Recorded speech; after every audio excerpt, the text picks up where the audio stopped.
responsible for that. Yeah, we're all responsible for what comes out of our mouth. We're all responsible for our own stress, our own actions, and our own reactions. Okay.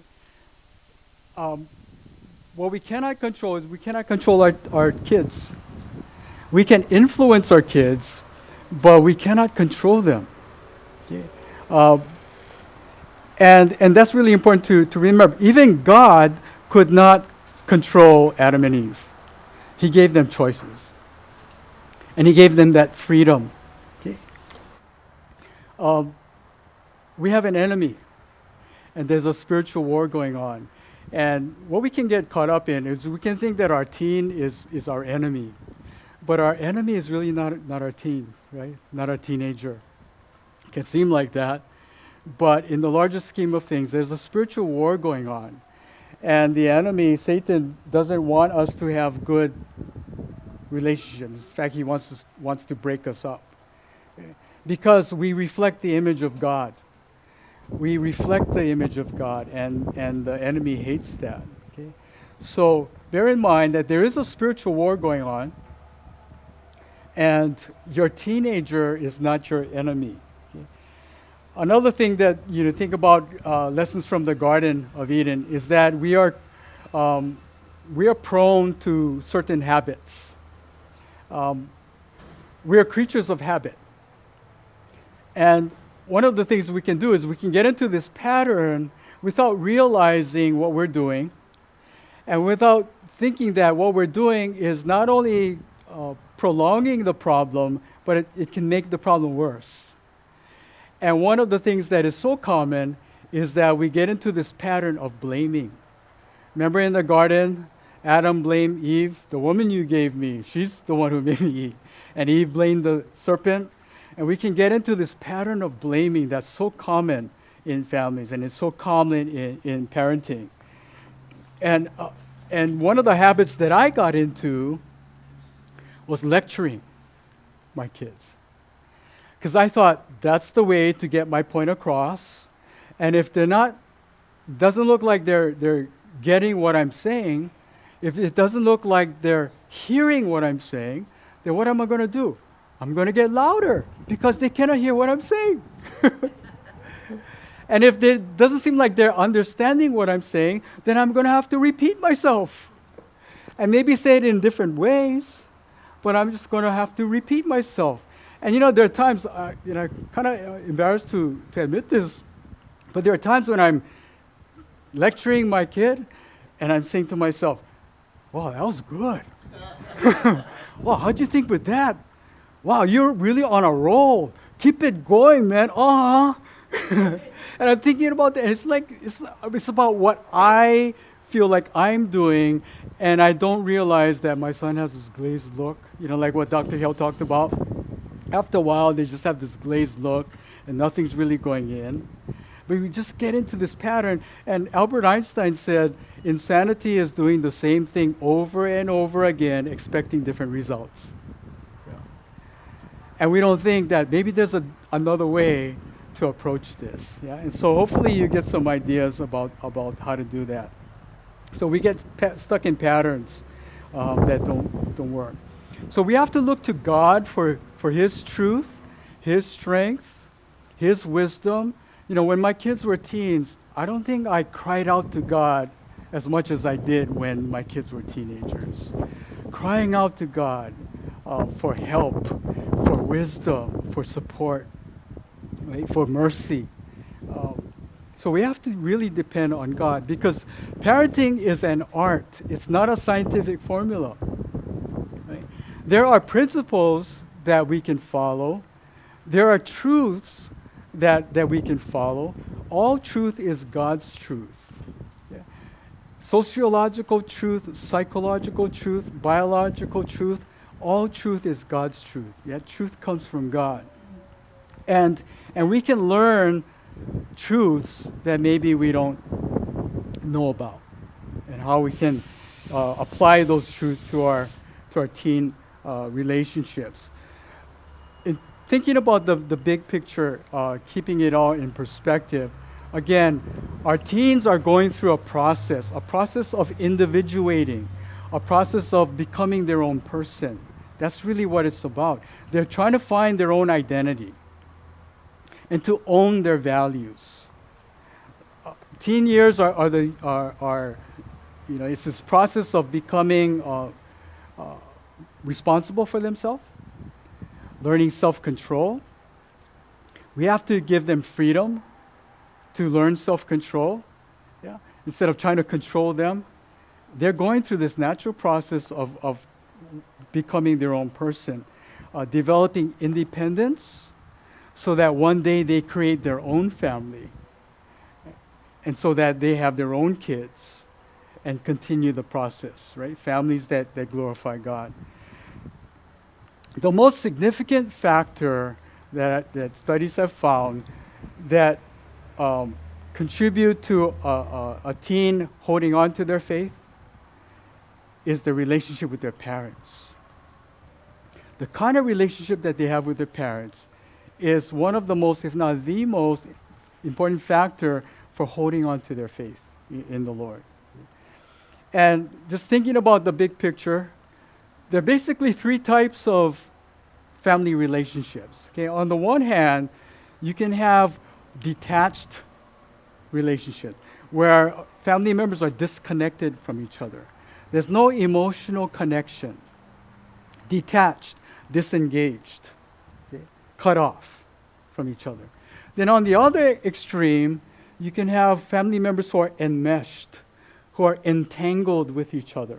There's no autonomy. There's no separate identity. My wife was talking to this young adult in her 20s, a few months ago. And, she called, left a message on this young adult in their 20s, text message. And her mother responded for her. And her dad responded for her at a different time. And this is an adult already in her 20s. That's an example of what I believe is an enmeshed relationship. No separate identity, relationships all entangled, no autonomy. So what we want is differentiation. We're autonomous, but we also have connection. So we have separate identity, but we have connection. And that's this whole process of the adolescent years, is to become more differentiated. And this is on a spectrum, right? There's a continuum. So we're not either all here, all there, or here, but there's a spectrum of relationships that we have. But the goal is to become differentiated. Yeah, we're autonomous, but we have connection. Okay? So that's something to keep in mind, in terms of the bigger picture for this process that your teens are going through, and you want to come alongside of them in this process. Okay? Now, parenting with positive connection. Studies on marriage and family relationships find that healthy families, healthy relationships have a lot more positive interaction than negative interaction.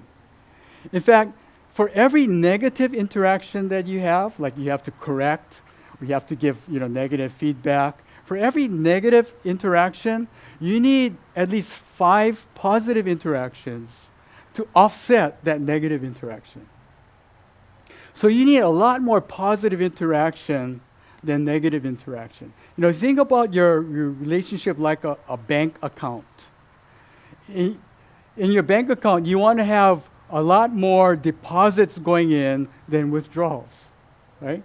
And the healthier your bank account is, then when you do take out a withdrawal, it's not as stressful. It's not as big a deal, right, when you have a fuller bank account. But if your bank account is really thin, there's not much in your bank account, then any withdrawal is going to be stressful, right? It's going to be magnified. It's like, it's just going to draw your attention a lot more. So what we want to have is a lot more positive interaction, a lot more positive deposits into our relationship than the negative withdrawals, because every relationship has negative withdrawals.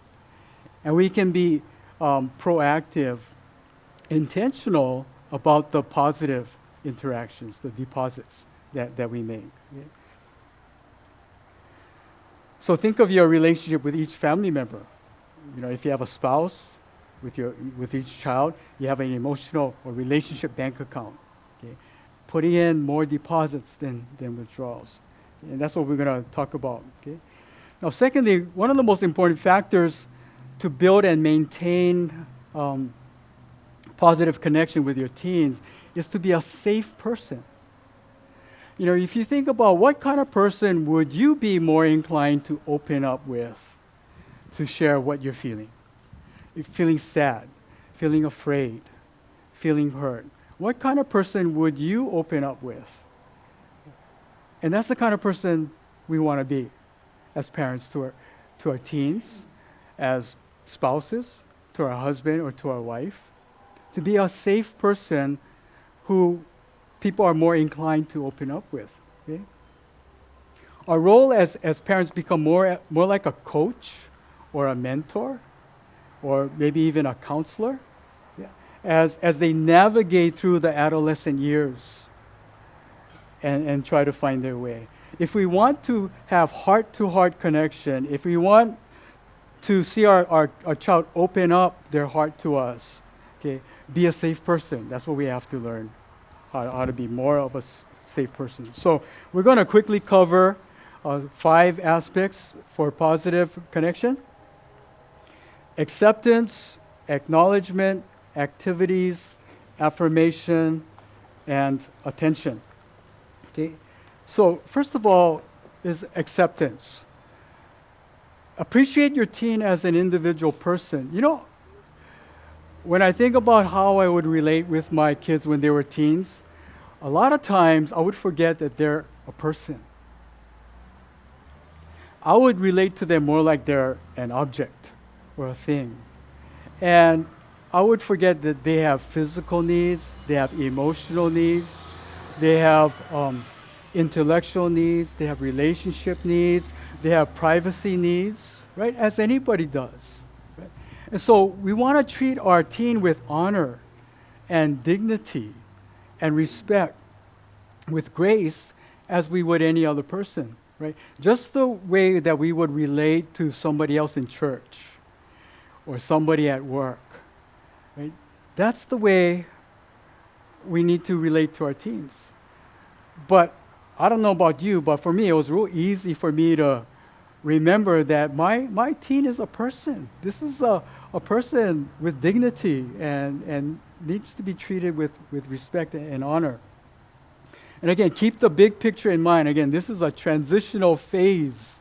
Yeah, it's not the end of the story.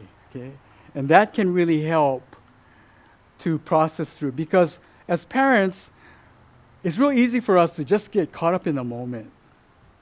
Just get caught up in what's going on. Yeah. And we're trying to just focus with that, but it can really help to keep the big picture in mind, to give us perspective, yeah, for what may be going on. Okay. So know your child. It really helps to know your child and remember that they're a person. Now on the back, the very last page on your handout, on the back side, there's something called Knowing Your Child. And I'd like to give you an opportunity to just take about 5 minutes to list down as much as you can about your child. It looks like this. Okay? List down as much information as you can about your child. Okay? It'll take about 5 minutes to fill out that information. Oh, you don't have one? You have a handout? Okay, it's on the back side, the very last page. There you go. Yeah. Feel bad if you have a lot of blanks that you cannot fill in, because I think it's kind of common for us parents to not really know as much as we like to think we know about our kids. And what I think is good about this is that it helps us to remember or realize that our kids are people. And they have longings and feelings and hopes and desires. They have stress. They have challenges, they have concerns, just as we do, right? And sometimes it's hard for us to remember that. The other thing that you might do is fill one out for yourself. How well do you know yourself? Yeah. Because self-awareness is really important for anybody. We need to be aware of ourselves and not just aware of our family members, because how we relate, how we communicate comes out of all the stuff that we carry, what we're going through. Yeah. So self-awareness is just as important as knowing our teen. Okay. So if you haven't finished that, just take some time. I encourage you to reflect and see what you can fill out. If you cannot fill out certain information, then maybe that's something that you can work on, yeah, to learn who your teen is. Okay. The second aspect is activities, and maybe from that list you can identify the activities that your teen likes. What are they interested in? It's good for parents to take interest in what our kids are interested in. And if you're not really interested in what they're interested in, take interest in what they're interested in. It's called dying to self and giving of ourselves to have connection, to have positive connection. What is something that you can do with them that's positive? Or maybe even neutral. Like when my kids were teens, my daughter and I would go to UH football games. Just the two of us. My son was not interested in going to football games. And so my daughter and I would go. And the year they went 12-0 and they went to the Sugar Bowl, my daughter and I were there, each home game. And we enjoyed that experience together. Go and eat something before and then enjoy the game together. In high school, she got interested in weightlifting. And so I got into weightlifting with her, right? As you can see.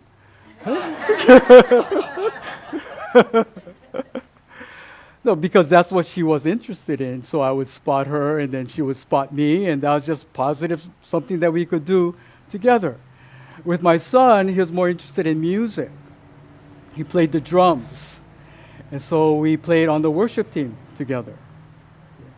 And then more recently, my son got interested in weightlifting. And so after not lifting weights for, several years, well, guess what? I'm back into it. The last few weeks, getting into it, lifting weights with my son, right? Spotting him spotting me. Just this positive interaction that we can do together. And I noticed a difference in my relationship with my son since we started lifting together. There's more positive interaction. There's less negative interaction. There seems to be growing trust between us. And so just doing something like that, the positive interaction can decrease negative interaction. Okay? So what is something that you can do together? That's a really good way of, making positive withdrawals. A third aspect is acknowledgement. Do you compliment your child as much as you correct them? I think it's really common for us to correct our child, way more than we compliment our child. I think that's our natural inclination. But imagine, again, if you were on the receiving end. How would you like it if someone was always correcting you and hardly ever complimenting you? Putting ourselves in their shoes, right, which is an important aspect. Another way of acknowledging is smiling at them and greeting them. Good morning. Okay, bye. Have a nice day. Oh, hi. Good night. Just those cordial greetings is positive interaction. And, maybe we don't see it that way, but that's positive. Just smiling at your teen is positive. Smile communicates friendliness and warmth in any culture. And smile can actually release endorphins in us that makes us feel better. Right? Smile right now. Smiling just releases this good feeling in us. And we can choose to smile. It's something that we can do intentionally, is smile.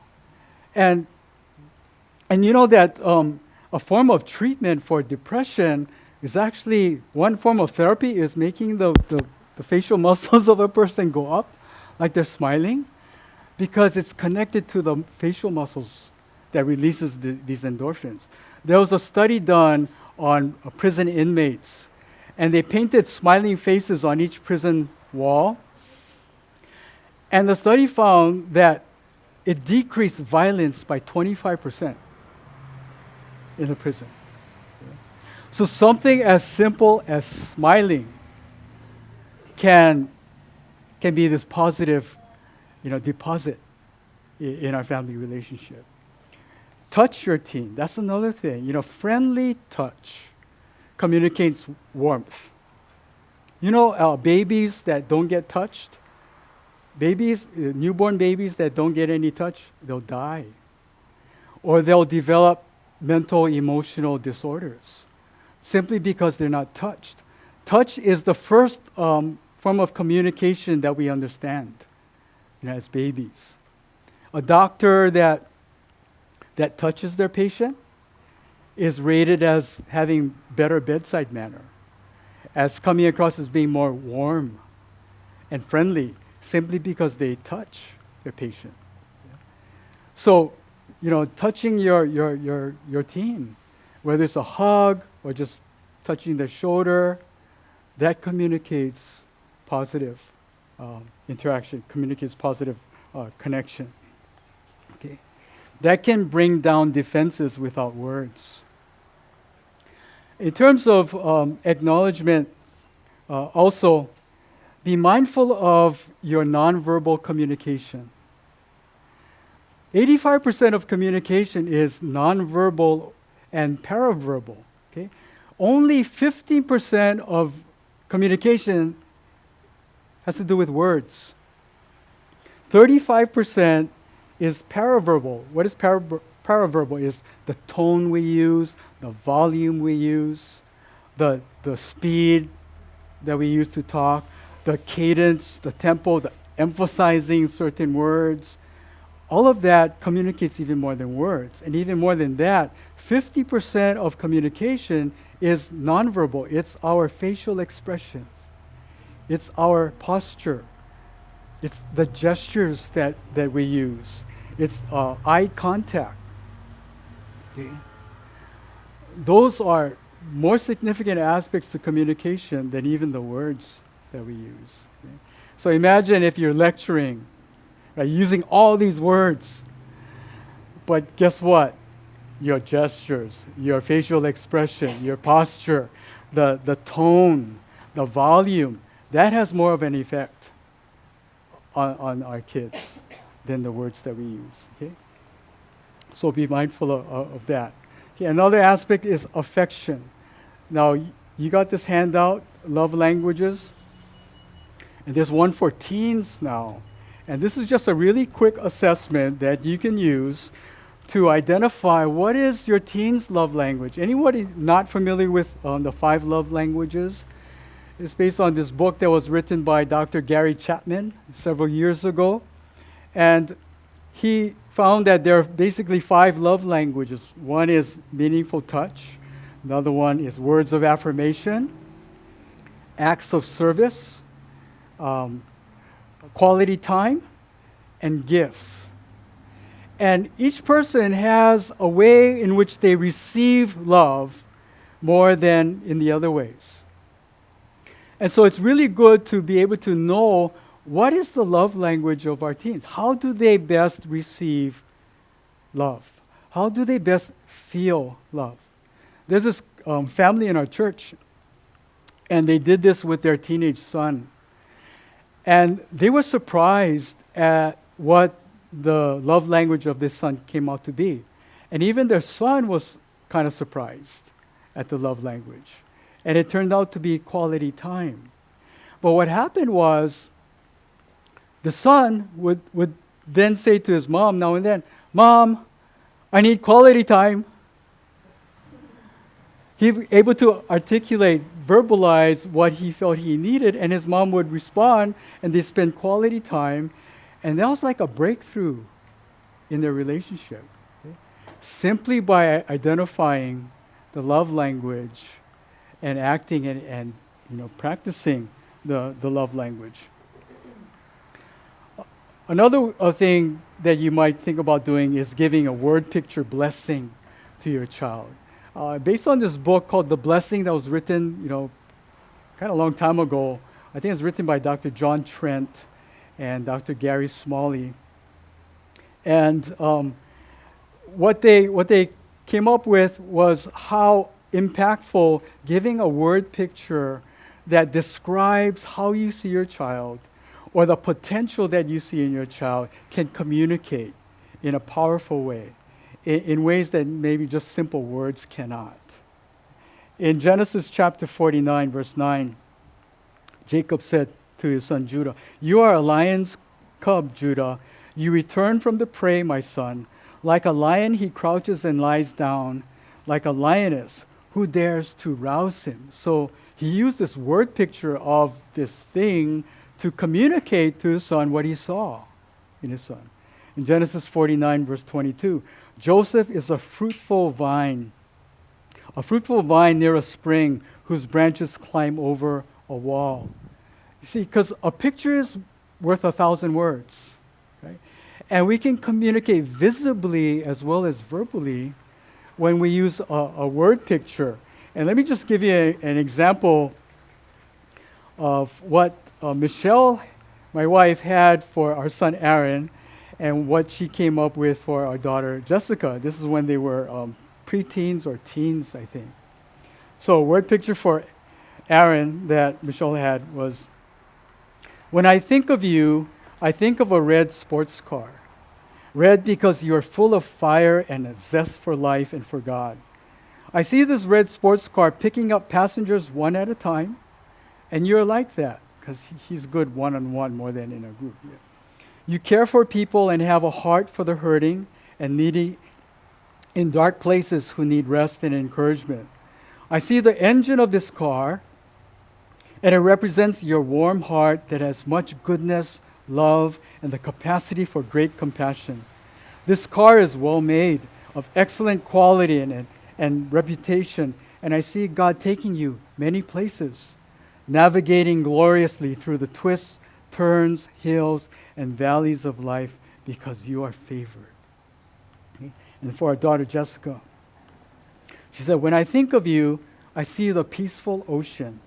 It is deep like you, with deep waters and currents within you. I see the sparkly waters brilliantly shining in the sunlight like diamonds. This reminds me of the many facets of talent, skills, kindness, and generosity and thoughtfulness that you reflect. The waters are refreshing, like your refreshing personality and presence that is calming and peaceful for people around you.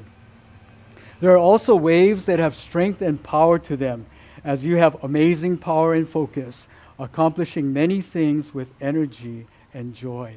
See, so you can use a word picture that illustrates, it's like a metaphor for what you see in your child or the potential that you see in them, right? in a descriptive way. Okay. Proverbs 18 verse 21 says, "The tongue has the power of life and death, and those who love it will eat its fruit." See, we internalize words. Your teens take in the words that you give them. Yeah. And so speaking words of affirmation like that, can really go a long way. Just speaking positively. When Jesus, before he embarked on his ministry, before he did anything, a voice from heaven, God the Father said, "You are my Son, whom I love. With you I am well pleased." That was not based on any performance. It was not based on anything that Jesus did. It was unconditional. Right? God the Father affirming the Son. speaking words of affirmation and life, right, into the son before he did anything. And so that's how significant words can be. Okay? And I encourage you to use words of affirmation. Now, the final area is attention.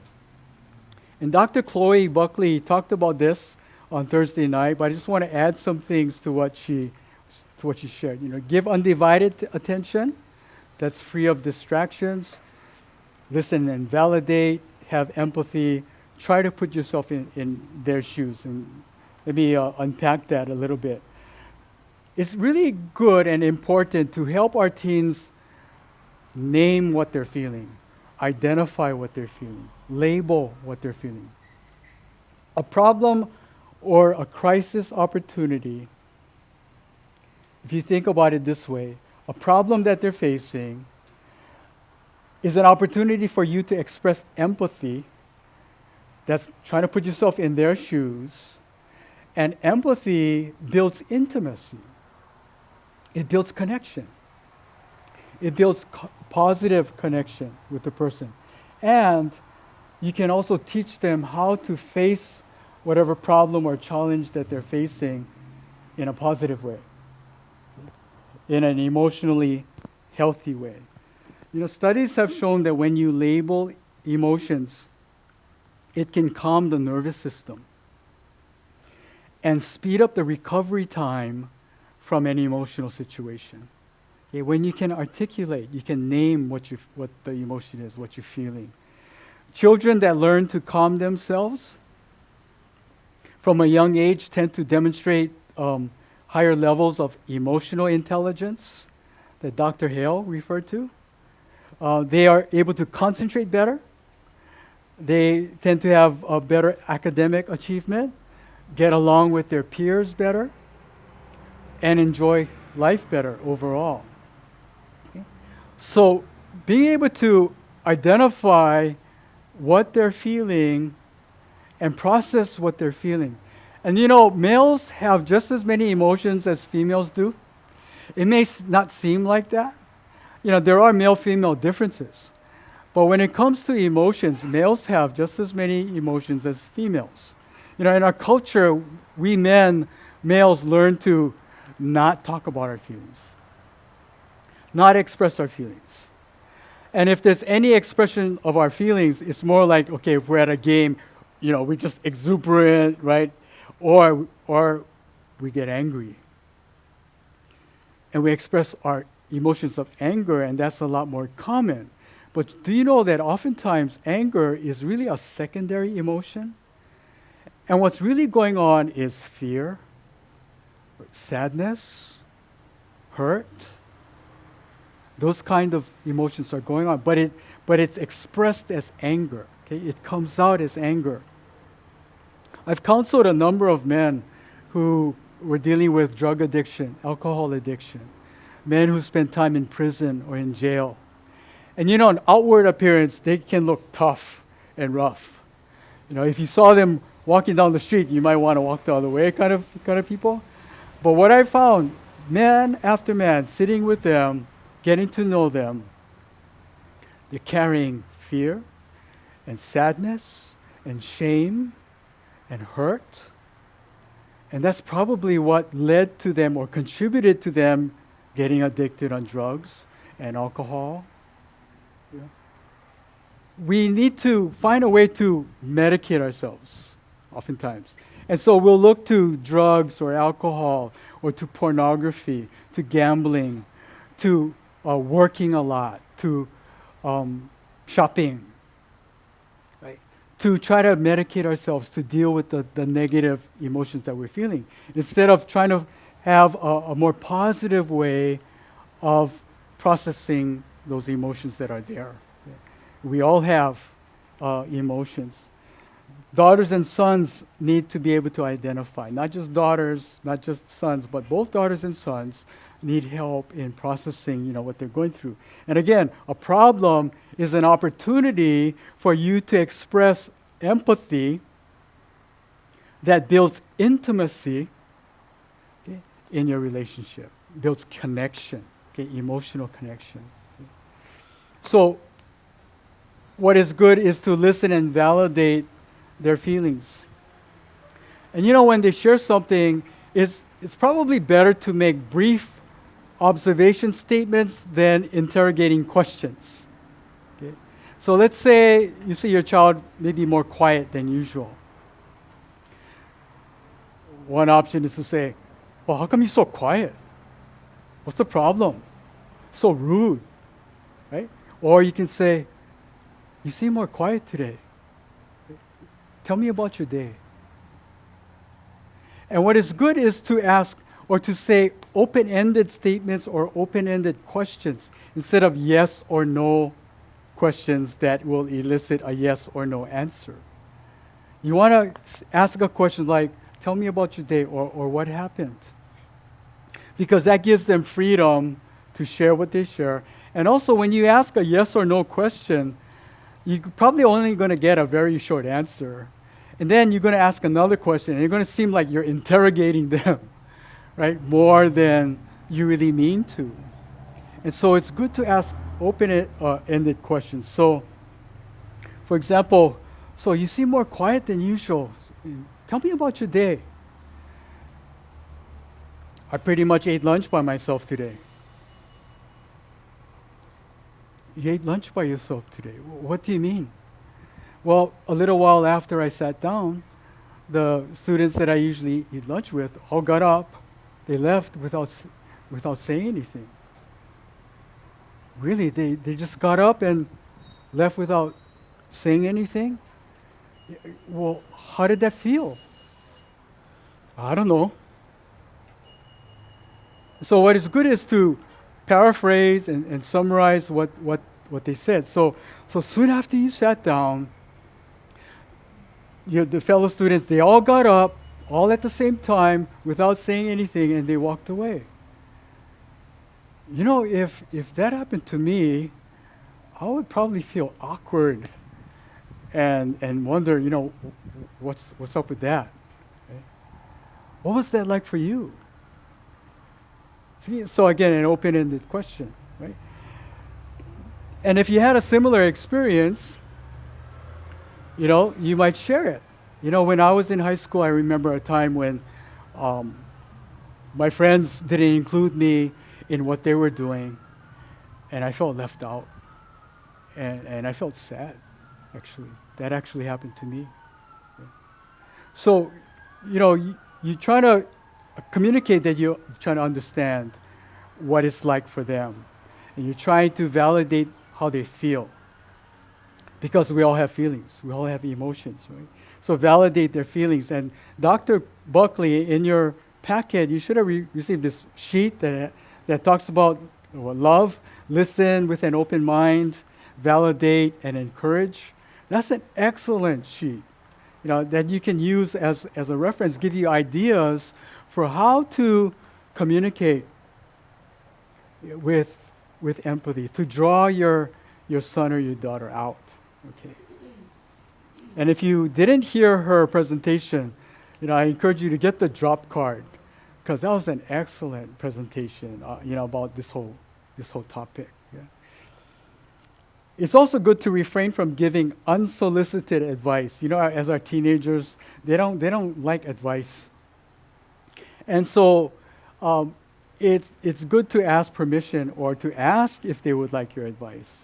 For example, you can ask, do you want me to just listen to you, or would you like some help in maybe thinking of some ideas for how to handle the situation? Okay. So you want to communicate the ideas, the suggestions, again, with respect, and honor. Advice is to sway their thinking towards a certain direction. And in the advice, there's already a consequence in it. Okay? So for example, in Matthew chapter 6, verse 1, Jesus said, "Be careful not to do your acts of righteousness before men to be seen by them. If you do, you will have no reward from your Father in heaven." Okay, so Jesus is giving advice here. And there's a natural consequence already in the advice. Okay? So he didn't add on anything to it. The advice already contained a natural consequence. Okay? So let's say your kid is going to the beach, and you're concerned that they might not take sunscreen, okay, because it's an overcast day, and they might think, well, no need sunscreen. It's overcast day. So one comment you might make is, hello, don't you know that you can get sunburn even though it's overcast? Come on. Or you can say, you know what, I just want you to be careful and be mindful that even though it's overcast, you can still get sunburn. I mean, it happened to me. I learned the hard way. And you just leave it at that. You don't add a consequence. Like, if you don't take sunscreen, then you're going to be grounded for a week. You let the sunburn be the natural consequence, so that next time, right, they're going to remember to take sunscreen. So that's advice. Suggestions are ideas you offer, guidance that you offer to them.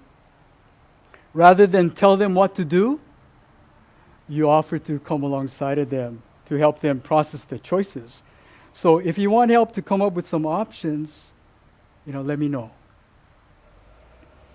And it's good to use phrases like you could, you might, instead of you're supposed to, you have to. Yeah, that's more like you're commanding them, you're directing them, right? But when you soften it by saying you might want to, or you could, that kind of softens it and makes it more open. It's more like a suggestion, right? It would be good to versus, you're supposed to. So, you might think about finding out more about that job before you apply for it. So it's more open, and you're giving them the choice, for what they're trying to decide. Engage in conversation, even though what they say may sound really foolish to you. Proverbs 16, verse 21 says, "The wise in heart are called discerning, and gracious words promote instruction." See? So, for example, let's say your child says, "When I graduate, I'm just going to get a job and buy a Porsche." What kind of responses could you give to that? Really? What kind of off-the-wall idea is that? Do you think money grows on trees? Right? That's one comment you can make, right, to this idea. Or you can say, really? Tell me more about what you have in mind. How did this idea come about? Oh, so you and your friends, your friends know some college students who just graduated and they can't find a job in their field. And some of them like working at like longs part-time because they can't find a better job. And so your friends concluded that might as well just get a job instead of go to college, because they concluded that going to college is a waste of time. So that got you thinking. Is that what happened? Yeah, that's kind of along the lines of what happened. Okay. Wow. So I didn't know you like Porsches. What model would you want to get? A Boxster or maybe a Cayman? Oh, wow, you know the models. Oh, I didn't know that. And so what color? What color would you want to get? White. Oh, okay. Well, it sounds like you're really counting on getting a really good paying job to be able to move out and get a car like that. I know the job market is really tough. I mean, that's true. But there are websites that you can go to that can give you the the future outlook of different occupations. And that's what you might want to do. Look at the different occupations, look at the future outlook, the demand for different kind of jobs. In fact, we can do that right now. Let's go look at one right now. It's called onetonline.org. That's actually a website. So if you have kids who are thinking about careers, that's a website that career counselors will use. onetonline.org. Okay. When it's written, it looks like onetonline.org, okay? ONETONLINE.org. Okay. So what did you just do? Instead of shutting them down, you engage them. And engaging them validates them as a person. It validates their interest, right? If you just shut them down, what are they going to do? They're just going to close their heart. But by engaging them in conversation and try to guide them, you're not shutting them down. Because when you shut them down, they're going to close their heart. When we come across like we know it all, okay, that's what's going to shut them down, and they're not going to open their heart, okay, to us. Okay. Now, even when maybe you give a consequence, and they complain about a consequence, even in that situation, you can communicate understanding and empathy and still hold on to your consequence. Okay, for example, why can't I go with my friends to the movies? They're all going to the movies. And you can say something like, well, okay, so your friends are all going to the movies, and you don't want to be left out. You don't want to miss out on the fun. Okay? I can understand that. That's understandable. I remember when I was in high school, and my friends did something on the weekend, and I wasn't there, and then on Monday, they all talked about what they did, about the movie that they saw. And I felt left out. I felt like, I just couldn't relate to them, and I felt kind of sad. And so, hopefully, this week, you'll get your chores done on time, so that next week you can go out. And then you walk away.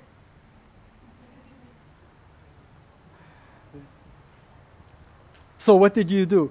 You communicate, you understand what they're saying, you can kind of understand what they're feeling, but at the same time, you stick to your consequence. And when you walk away, you're not leaving it open for getting into this more heated argument, right? This more heated discussion that can go on and on and on. See, there's no rule that says you have to stand there or you have to sit there to continue talking about it till you convince them that your idea is the better idea. Okay. Another situation, you want to limit how much time your child plays video games on the computer, right? Also, your parents don't seem to mind how much time your friends spend on the computer playing video games. But doctors are saying that it can actually turn into an addiction that can really dominate a person's life. And so right now it seems unfair to you that we're limiting your playing video games. If I was 14 years old, I probably would feel the same way. And then you walk away. So what did you do? You communicated, you understand that what it's like, but at the same time, you stick to your consequence. And again, you don't engage in this argument, going back and forth. You trying to convince your kid, or your kid trying to convince you otherwise. Okay? So in that way, you're communicating validation, understanding, but at the same time you're communicating why, and you're sticking to the guns. Now, one last thing is, sometimes they just say, I hate you, or you just don't get it, right? Let's say as you're walking away. Let them have the last word. And be an example of turning the other cheek and blessing those who curse you. That can be really hard to do. Yeah. So it really helps to plan ahead of time. Okay, this is what happened in the past, and this is what I did in the past. But next time it happens, I'm going to turn the other cheek, and I'm going to bless those who curse me, And instead, if I'm feeling, I'm going to say, Lord Jesus, have mercy. Right? I love you anyway, and walk away. Because again, there's no rule that says you have to stand there or go back and fend for yourself. Remember what Dr. Hale talked about last night. The one who stays calm is the one who wins. When we get all upset, the person who's the most upset is the person with the problem. Right? And that's really, if there's anything that we can work on as parents is that. Learning to be calm, to be still, right? To depend on the Lord if we need to. Right? Whatever that can help us to stay calm, have perspective on the situation. Even planning ahead of time how we're going to respond or relate. Or if we're really upset, as Dr. Hale talked about last night, we don't have to have a response or a decision right then and there. We can take time to cool off, right? And then have a more reasonable maybe consequence or reasonable response to it instead of just reacting, right, in the heat of our emotions. Yeah. So that can help also. And it is a positive thing where, the last thing you say is, well, I can understand if I was your age, I probably would feel the same way, but, this is how it is. And if they lash back at you, I love you anyway. Yeah. So parenting, I can relate. It's one of the most difficult responsibilities that we can ever have. It's an art. It's not a science. So God bless you. Look to the Lord. And there's a lot of resources out there that can help. Take advantage of them.